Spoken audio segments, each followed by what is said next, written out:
Hello everybody, it is Magma, and I'm here with an old LEGO Star Wars set review from 2008. Today we're taking a look at the Separatist Spider Droid. This is set 7681. It is ages 7 through 12. It is a limited edition LEGO Star Wars set. Was released in 2008 and has 189 pieces with 5 minifigures. So as you can see the set in front of you, here's my hand next to it. Pretty small set actually, not as big as the new ones, but in my opinion, still better.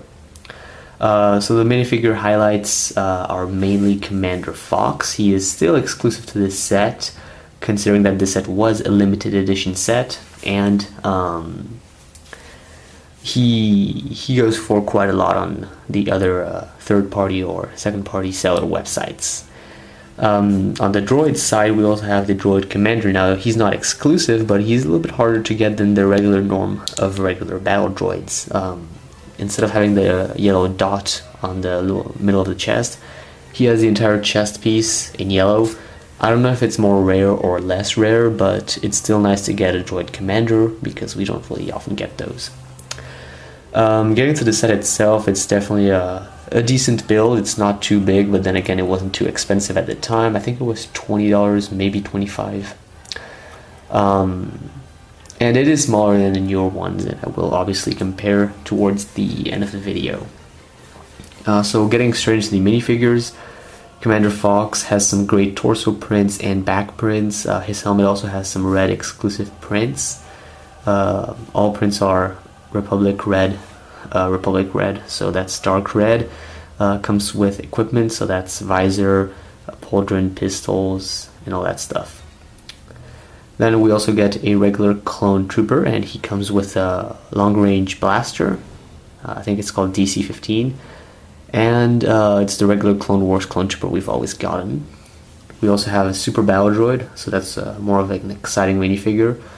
We only get one, and then we get a regular battle droid, and finally a battle droid commander. So this one's only feature is to have the chest piece in yellow. Alright, so getting into the fun features and review of the set, there isn't tons to it. As you can see, it's much more of a you get what you see and you play with that or display that. It goes very well with the ATTs released by LEGO and was featured to be what goes against the Republic fighter tank, which came out the same year and was also limited edition. Now, I cannot remember which store that was or this set was limited edition to, so please leave that in the comment section below. I'm going to go ahead and take a guess of if the fighter tank was Target. This one is going to be Toys R Us. So that is my guess, but it could be a Walmart exclusive, although I don't think so. There is some pretty fun stuff to do with this. Some great things. Now this gun here goes like this, backwards and forward, and turns almost 360. The eyepiece right here doesn't allow that to turn 360. Whatever you do, you have to remove it if you want this to turn 360. Kind of deceived or bothered by this blue piece, and as well as these two blue pins right here. You can definitely remove those and replace them with black ones. It won't hurt the set. And they're kind of annoying because they kind of ruin the color scheme of the set. This gun, pretty cool looking, definitely. Works really well.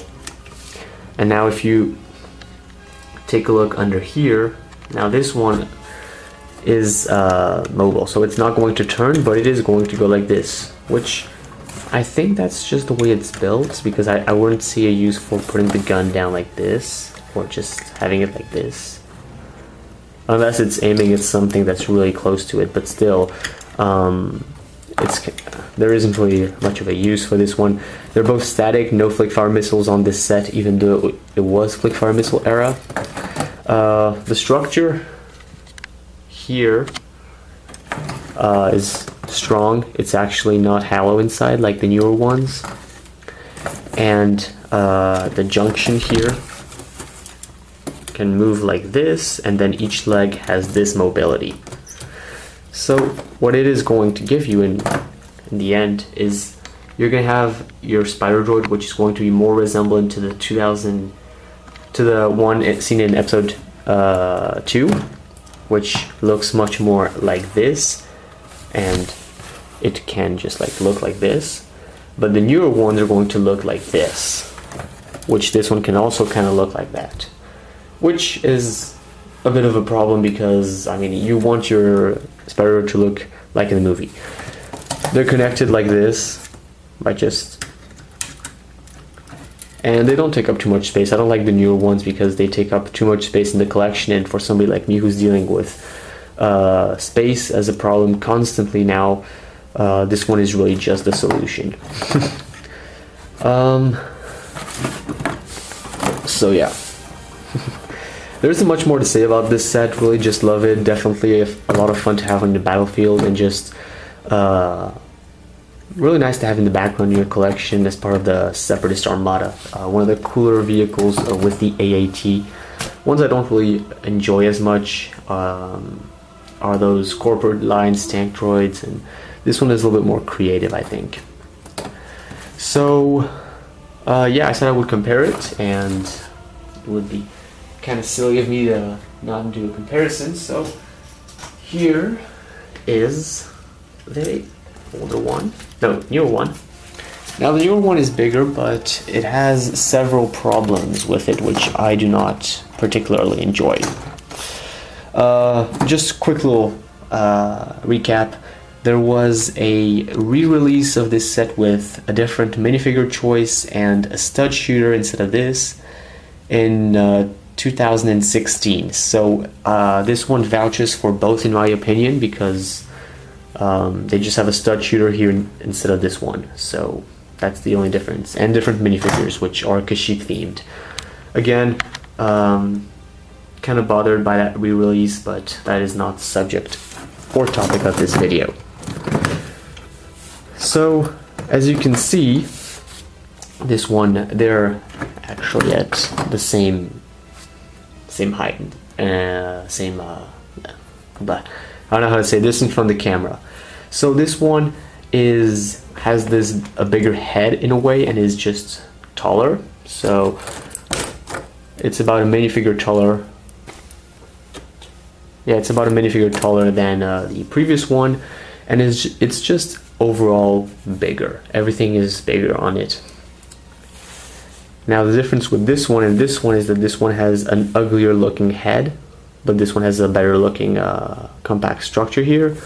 This one can turn the eyes, so that's something that's been improved, but it can no longer move this cannon. This cannon is static, while this one cannot move the eyes but can move the cannons, which is pretty cool.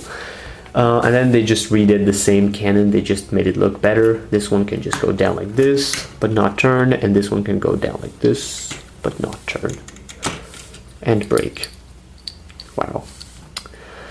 Okay, so, and the legs is exactly the same thing, just that they have a more compact structure. So if you were one of the people who had loose pieces here, the legs would always fall off on the sides.